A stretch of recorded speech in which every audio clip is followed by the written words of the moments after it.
je me présente, je suis le gérant fondateur d'une société qui s'appelle Rochebrune. Rochebrune, c'est une montagne qui se trouve au pied du Queyras, dans les Hautes-Alpes.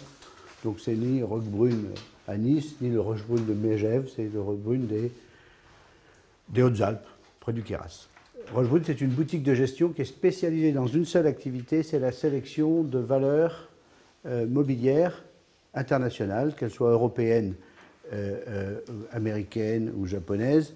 Et ce soir, je vais vous parler du fonds Rochebrune Europe Action, qui, comme son nom l'indique, est un fonds qui fait de la sélection d'actions cotées sur le marché européen. J'avais envie de faire 2 dessins. Alors j'ai une présentation, mais ça n'a aucun intérêt, mais c'est pas grave. Tu as réussi à passer les boutons tout seul, toi? Oui, tu es très fort. Alors qu'est-ce qu'une action? Ah oui. Mais avant de vous parler d'une action, je vais faire, si vous me permettez, un dessin. Comme ça va être... Donc l'action, c'est un produit dérivé. Alors déjà, quand on dit ça, c'est quoi? C'est dérivé de quoi? D'une entreprise. Alors, il n'y a qu'une chose qui m'intéresse, c'est les entreprises. Et qu'est-ce qu'on achète quand on achète une action? Voilà.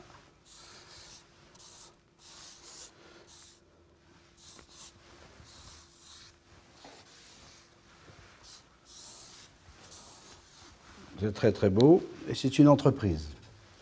C'est une entreprise et quand vous achetez une action, vous êtes là. Vous êtes ici. Vous savez, quand vous regardez une carte, c'est très important de savoir où vous êtes. Alors, ici c'est l'actif. Ici c'est le passif. Ici c'est l'exploitation. Et ici c'est les flux. Et ici c'est le chiffre d'affaires. Alors, désolé de cette petite pédagogie raccourcie, mais ça me permet d'illustrer que ce qui est très très très important, c'est de comprendre le mécanisme du moteur à 4 temps, qu'est l'entreprise. Donc, je recommence, une autre petite couleur, et après je vous ferai les conséquences de cette sélection. Donc, chiffre d'affaires, ici je suis en admission. Ici, je suis en compression. Ici, je suis en explosion. Et ici, je suis en échappement. C'est formidable. Ça marche. Donc, le grand sujet d'une action, c'est de comprendre l'entreprise. Et l'autre grand sujet pour comprendre l'entreprise, c'est de comprendre la création de valeur. Et c'est quoi la création de valeur? Alors, la création de valeur, ce n'est pas un mot grossier. Les anglo-saxons arrivent à trouver des termes barbares pour parler de ça. Mais ça correspond à ce que Daniel définit pour l'immobilier comme étant la rentabilité de l'actif qui est engagé. Dans l'immobilier, il s'agit d'acheter des murs.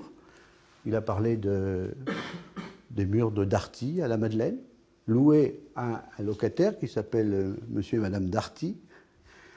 Pas tout à fait leur nom, mais c'est la même chose, qui rémunère et paye le loyer, et il se trouve que le coût de financement de cette opération a été mené parce que le coût de financement de cette opération immobilière de Darty était inférieur au rendement locatif.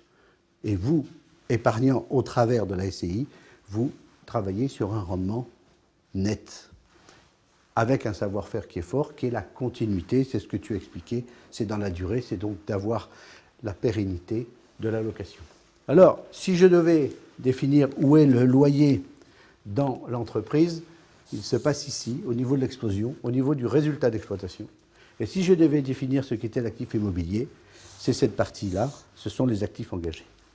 Et la création de valeur, c'est quand la rémunération issue de la transformation du chiffre d'affaires en résultat, quand cette explosion permet d'avoir une rémunération qui est supérieure au coût de financement. Le coût de financement, c'est le capital et la dette. Aujourd'hui, le prix de la dette diminue et le coût de capital est autour de 10%. 15%. Donc le coût moyen pondéré d'un financement est aujourd'hui de 10%. Donc, il est très important, quand on choisit une action, de s'assurer qu'on a choisi des entreprises qui savent durablement fabriquer un rendement économique d'exploitation supérieur à 10%. Et là, je suis désolé de cette construction, mais il faut bien comprendre que sur 2000 sociétés européennes, je vais faire un petit graphe, tout bête, et j'arrêterai pour les dessins, parce que je n'ai pas un grand talent pour le dessin. J'aimerais faire des caricatures. Ça, c'est la performance. Ça, c'est le prix. Et ça, c'est la durée. On va prendre une base 100. Sur 2000 sociétés, la performance boursière de ces 7 dernières années, elle est ici. Toutes sociétés confondues, les 2000 sociétés. Maintenant, si je me concentre uniquement sur les sociétés qui, pendant 5 ans, et c'est pour ça que j'ai beaucoup apprécié l'idée que ça rapporte dans la durée, c'est-à-dire 100 heures, une création de valeur continue. Et bien entendu, le grand sport du gérant, c'est de chasser des entreprises qui vont continuer à créer de la valeur. Et donc, ce qui est difficile, c'est de s'assurer qu'elles sont bien engagées à créer de la valeur selon le schéma que j'ai présenté. Mais ce que l'on sait, c'est que sur 2000 sociétés, vous en avez 200, 10%, qui répondent au canon de la création de valeur soutenue sur la période. Donc, ici, il y en a 2000, ici, il y en a 200. Nous en sélectionnons 65. 2000 sociétés cotées. Plus vous allez, alors ça c'est tout à fait paradoxal, mais c'est comme ça, plus vous allez vers des petites capitalisations boursières, plus le graphique part par le haut. Pourquoi? Pour celles qui créent de la valeur. Parce que dans les petites capitalisations, elles sont plus nombreuses et le taux de déchets est plus fort.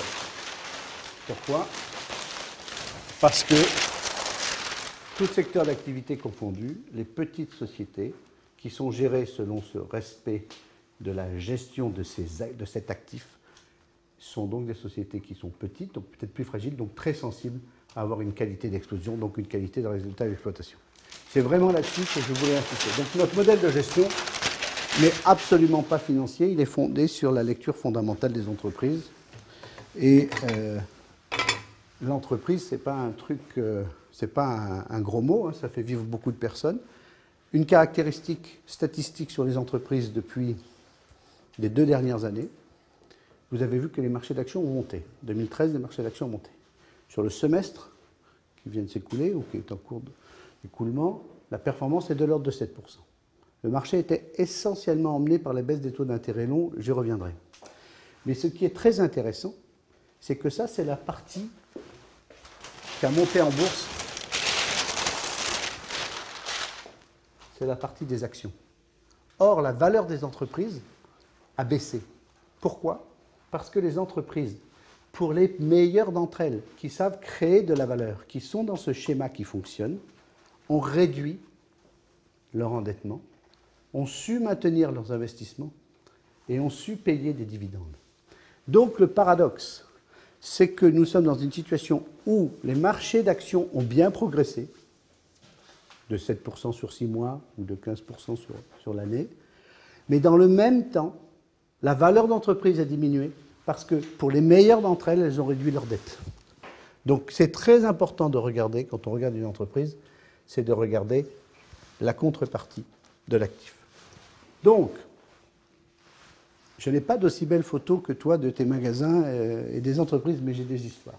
Donc, le grand sujet pour chaque entreprise, et je vais vous illustrer ça avec des propos très simples, c'est de comprendre le rapport entre les actifs nécessaires et le chiffre d'affaires qui est fait. Alors, je vous donne un exemple. Schindler. Schindler, ce sont des sociétés ascenseurs. Oligopole, à côté de Kone, le finlandais, à côté de Zardoya, enfin de Otis, de Zardoya Otis qui appartient à United Technologies, à côté de Mitsubishi au Japon et du ThyssenKrupp par exemple en Allemagne. Ce qui est intéressant, c'est que, alors peut-être on va parler d'une chose, c'est l'intensité capitalistique.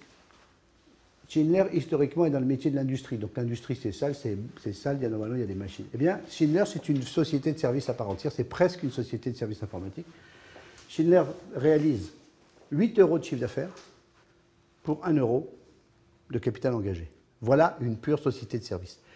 Comprendre ce que fait Schindler, c'est comprendre que Schindler est passé d'un modèle d'industriel à un modèle d'assemblier et surtout de maintenance financière à distance. Donc c'est une véritable société de services.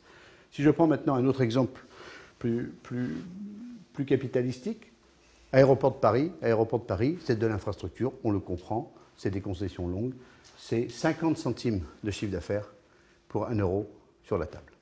Donc c'est simplement pour expliquer que à chaque fois qu'on va avoir une entreprise, nous avons 65 sociétés en portefeuille, nous classons nos sociétés par intensité capitalistique. Ça permet de bien pouvoir comparer entre elles des sociétés. Donc ça s'appelle l'intensité capitalistique. Ce n'est ni bien ni pas bien, mais c'est important hiérarchiquement de savoir que Schindler est le meilleur élève de sa catégorie en termes d'intensité capitalistique. Il génère le plus de chiffre d'affaires pour la même base de capitaux employés. Et quand vous êtes chef d'entreprise, quels sont les points d'action pour augmenter et améliorer l'explosion? C'est soit faire réduire l'actif, soit augmenter le chiffre d'affaires, soit augmenter la marge. Mais vous comprenez bien que tous les modèles de chasse au coût, au sens des charges d'exploitation, ne sont des modèles qui ne sont pas pérennes. Ce qui est très intéressant, c'est ce qu'on appelle les investissements de productivité qui permettent, avec le même actif, de faire un chiffre d'affaires plus rentable. C'est facile à énoncer, c'est facile à dessiner. Notre seul travail, c'est qu'on fait pour vous le tri des lentilles, avec les grosses et les petites. Et on fait le tri des lentilles pour vous assurer que nous savons lire les sociétés sur l'ensemble de cette mécanique. J'insiste, je suis allé hier à Londres, je suis allé voir Rolls-Royce, c'est assez intéressant du reste. Il y a M. Rolls et M. Rolls. Ils sont bons, on ne parle plus beaucoup. Mais on est bien reçus. Donc ça vient des voitures, puis vous savez qu'ils sont allés dans les moteurs d'avion, c'est les grands concurrents du Thales, du partenariat General Electric Safran, puis ils sont dans les moteurs de bateaux. Comme on dit, medium speed, parce qu'ils ne font pas du low speed. Parce que les low speed, c'est Wärtsilä, c'est un Finlandais. Donc vous voyez, c'est très intéressant parce que vous découvrez quels sont leurs besoins, quels sont leurs actifs qui sont nécessaires à faire leur activité. Eh bien, leurs actifs, c'est à 40% de la recherche et développement qui est immobilisé. C'est assez extraordinaire, donc c'est un bilan qu'il faut savoir comprendre. Donc, voilà pour le premier critère, qui est le premier pilier que nous allons lire. Pour comprendre l'admission, nous devons comprendre quelle est l'intensité capitalistique. Le deuxième, c'est celui de la rentabilité des capitaux engagés. Alors, la rentabilité des capitaux engagés, ce n'est rien d'autre que le rapport entre le résultat d'exploitation et les actifs engagés. Et il y a une équation magique que j'adore, qui permet de passer de l'un à l'autre. Pour ça, vous avez besoin, donc, si vous rapportez le résultat d'exploitation au chiffre d'affaires, vous avez ce qu'on appelle la marge d'exploitation. La marge d'exploitation, si je fais 100 de chiffre d'affaires et 10 de résultat d'exploitation, j'ai une marge d'exploitation de 10%. Est-ce que 10% c'est très bien? Moi, je connais des gens, ils font 8% et ils sont mieux portants que ceux qui font 10%. Pourquoi? Parce que tout dépend de l'équation des actifs engagés. Et là, l'équation magique devient, on ne peut pas regarder une entreprise sans se préoccuper de ses actifs et sans se préoccuper de son exploitation. Donc vous verrez qu'il y a beaucoup d'analystes qui se concentrent sur l'exploitation. Nous combinons l'ensemble et la passerelle, c'est le tableau des flux, mais je vous ferai grâce de la mécanique des flux. Il n'empêche que l'intensité capitalistique fois la marge opérationnelle vous donne la rentabilité des capitaux engagés. Donc vous êtes à peu près certain que si le coût du capital est à 10, le coût du financement est à 10, que vous avez une marge d'exploitation de 2%, il est indispensable de générer au moins 5 euros de chiffre d'affaires sur vos actifs engagés, sans quoi vous ne gagnez pas d'argent. Parce que marge d'exploitation 2%, fois 5, ça fait 10. 10, ça équilibre à peine le financement. Donc, on est comme dans l'immobilier, il n'y a pas de miracle dans la durée. Il faut que la rémunération de l'actif soit supérieure à son coût de financement. J'adore que tu passes avant moi parce que l'immobilier, simple. Je n'ai pas dit que c'était facile. Je dis que c'est simple. Donc, la création de valeur, c'est la différence entre la rentabilité de l'actif et le financement. J'insiste, il n'y a que 200 sociétés qui sont éligibles au canon de la beauté. Alors, qu'est-ce que nous faisons? Nous les regardons. Pour prendre une décision de gestion, nous avons besoin d'au moins 5 ans. Dis-moi comment tu te comportes, comment tu t'es comporté dans les 5 dernières années. Donc, il nous faut 5 années pour justifier. 80% de notre décision est fondée sur la lecture passée d'une entreprise. 20% est fondé sur ce qu'on appelle la validation prospective, la capacité de l'entreprise à reproduire. Pourquoi? Pour arriver à faire une conclusion comme Daniel Weil, qui est qu'on s'assure que le mécanisme qui a été mis en place rapporte dans la durée. Et c'est très intéressant parce que j'ai une statistique sur des chiffres que je voudrais vous donner. Je ne sais pas si je l'ai là. Voilà, ça c'est Essilor. C'est un élève, là je l'ai fait que sur 5 ans, mais il avait 14,5 sur 20, 13, 14. Tous nos enfants qui rentraient de l'école avec un carnet de notes comme ça, bon, ça serait sympa. Et là, ils peuvent peut-être prétendre. Donc, il y a une très grande régularité. Et c'est quoi cette note? C'est la combinaison du score des 4 piliers, admission, compression, explosion, échappement. C'est donc la combinaison des critères de rentabilité, d'intensité capitalistique, de solvabilité et de croissance. Donc, j'insiste pour dire que derrière la gestion de fonds d'action, il n'y a pas que de la finance, il y a de l'analyse fondamentale de l'entreprise. Il n'y a que ça qui nous intéresse. Et je reviens à l'autre graphique qui était celui de la performance. La performance d'une action n'est pas le fait d'un savoir-faire boursier, mais c'est le fait d'un savoir-faire de création de valeur de la part de ceux qui font les entreprises. Donc nous mettons en avant la lecture de la gouvernance. La gouvernance, c'est est-ce qu'il y a un chef de famille? Est-ce qu'il y a des règles de conduite? Est-ce qu'il y a du comportement? Généralement, si vous faites attention à tenir vos budgets, à payer vos salariés et à vous comporter normalement, vous avez un alignement entre la performance économique et le comportement que vous affichez. Donc ça a l'air d'être banal, mais que l'entreprise soit française ou étrangère, qu'elle soit petite ou grande, qu'il s'agisse d'un projet ou qu'il s'agisse d'un grand groupe. Ces discussions-là, nous les avons avec tous les dirigeants. Je viens de voir un dirigeant qui s'appelle Imerys, M. Michel. Imerys, c'est un groupe qui est dans le minéral. Et ils font de l'extraction minérale. La chaîne de valeur, ils ont besoin de quoi? Eux, il faut qu'ils aillent gratouiller. Alors, il faut une réserve foncière. Il faut qu'ils gratouillent des réserves d'argile, des réserves de kaolin. Alors, donc, ils ont immobilisé du foncier. Puis ils ont immobilisé des machines qui gratouillent ça parce qu'il faut qu'ils prennent le minéral.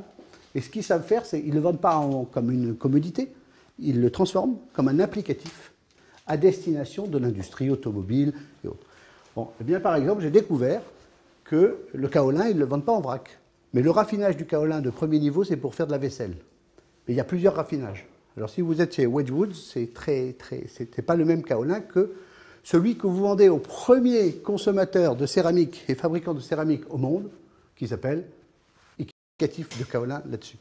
Et je viens d'apprendre qu'il existe un dioxyde de carbone, pas de carbone, de je ne sais plus quoi, qui est un produit chimique, eh bien, qui a des applicatifs minéraux qui vont se substituer aux appliques chimiques, qui viennent par exemple dans les Plasticomium et clients, donc dans les calandres ou de voitures pour donner du durcisseur. Donc ce qui est très intéressant, c'est que non seulement on doit comprendre quels sont les actifs nécessaires, parce que d'accord, on lit, on met en face ou des machines, ou des brevets, ou des immeubles, ou des usines, et en face de ça, on essaie de comprendre quelle est la chaîne de valeur et quel est le chiffre d'affaires. C'est très important. Nous avons 65 valeurs en portefeuille, que nous puissions expliquer ça. Ça revient, à mon avis, par analogie, à la même chose que de bien connaître son actif et de bien connaître son locataire et de s'assurer qu'il y a une pérennité dans ce que moi j'appelle l'explosion. Un petit mot sur les taux d'intérêt. J'ai droit à 2 minutes. Un petit mot sur les taux d'intérêt. Pourquoi parler des taux d'intérêt? Parce que quand on achète une action, en fait, on achète un risque. Par définition, on achète le risque que tous ceux qui sont payés à faire tourner cette machine se plantent. Enfin, le risque, c'est qu'ils se plantent. Et le risque, c'est qu'ils ne se plantent pas. Les équipes d'Essilor, les équipes de Inditex, Groupe Zara, sont des entreprises qui savent qui ont réussi leur modèle économique. Donc, quand on achète un risque. Donc, quand on achète un risque, on a besoin de hiérarchiser ce risque. Alors, je dis que entre le livret de la caisse d'épargne, qui doit être un 75, un 20, un 25, bon, enfin, il y a une hiérarchie dans le rendement et dans la durée. Vous l'avez compris. Donc, les actions, c'est plutôt un cycle de 7 à 10 ans. Et je peux le dire, il n'existe pas de sélection d'actions sous ce modèle-là qui ne vous ait pas au moins rapporté du 10%. Donc je sais que ouais, les marchés ont été dégueulasses, tout a baissé. C'est vrai pour les indices. Ce n'est pas vrai pour les stock pickers. Et vous avez des grands noms de la place que vous connaissez qui capitalisent sur le fait que leur performance a été supérieure à 10% par an. C'est notre cas sur la gestion européenne. Et je voulais revenir sur le compliment que tu me faisais sur le classement d'un concours à Emlich devant les plus grandes maisons de gestion. Nous sommes effectivement une boutique de gestion. Nous gérons 200 millions d'euros sous cette méthodologie-là. Et nous sommes en pleine croissance. Et j'ai un taux d'écoute qui est de plus en plus fort. J'ai l'impression qu'il y a quand même un retour à l'économie réelle. C'est-à-dire que notre produit est dérivé, mais il est dérivé de quelque chose qui est l'économie réelle, qui est l'entreprise. Alors pourquoi les taux d'intérêt? Parce que quand vous rémunérez, vous prenez du risque, vous devez exiger une prime de risque. Cette prime de risque, nous l'avons fixée à 4,5% sur les emprunts d'État.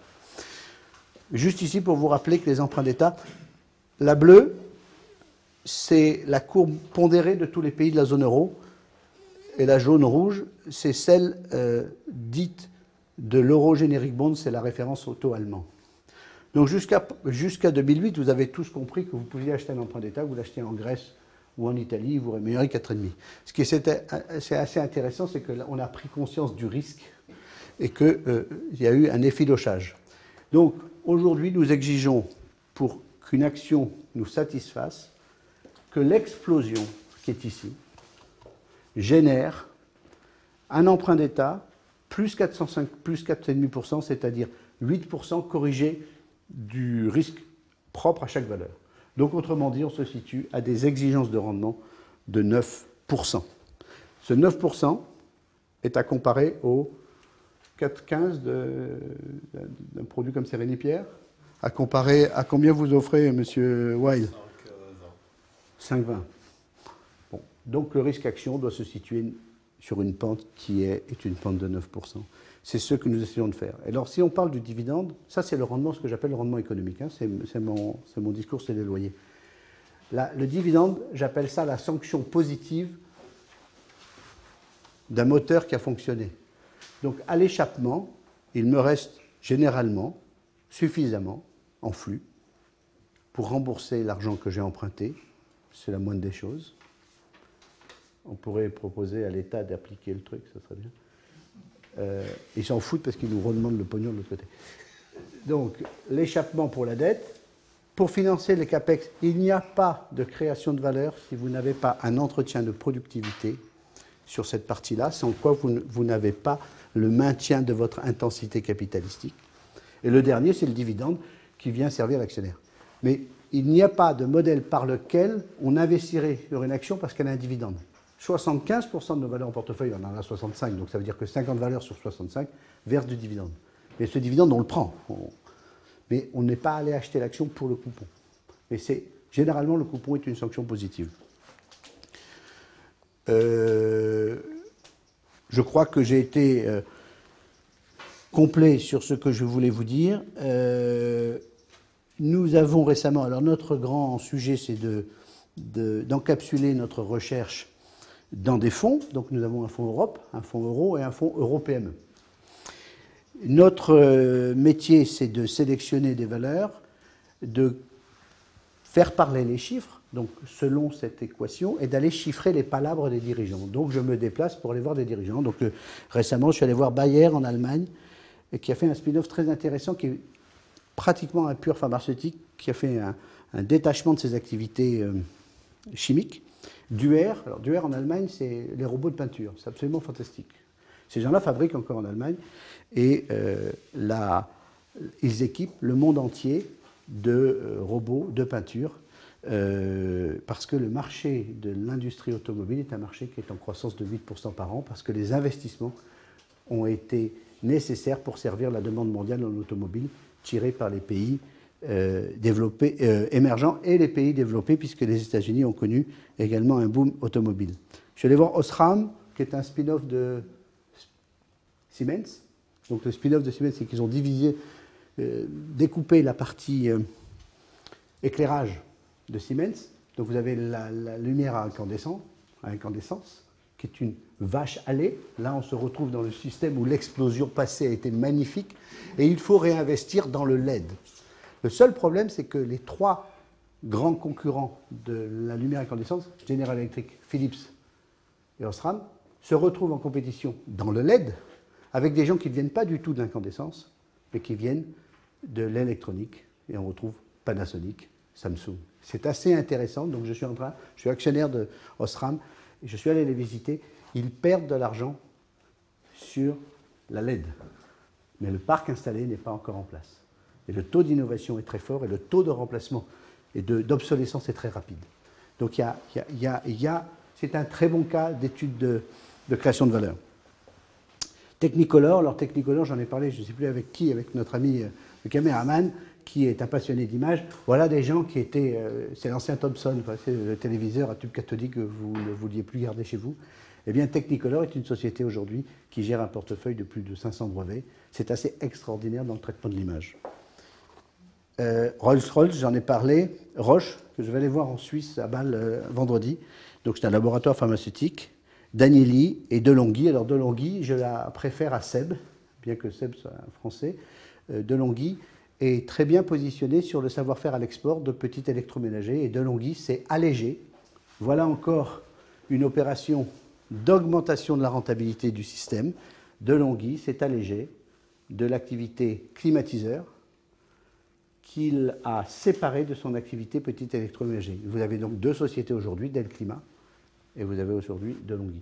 Donc on s'est concentré, donc les actifs ayant maigri, la rentabilité, l'explosion a été meilleure, l'explosion étant meilleure, la création de valeur a été meilleure, et le cours de bourse s'en est suivi, on a fait un petit 150% sur cette valeur. Et on est toujours actionnaire. Voilà, je m'arrêterai là pour simplement dire que je ne sais faire qu'une seule chose, c'est suivre les actions et m'intéresser beaucoup aux entreprises. Je n'ai pas le temps d'aller sur les marchés financiers, dont je ne connais rien.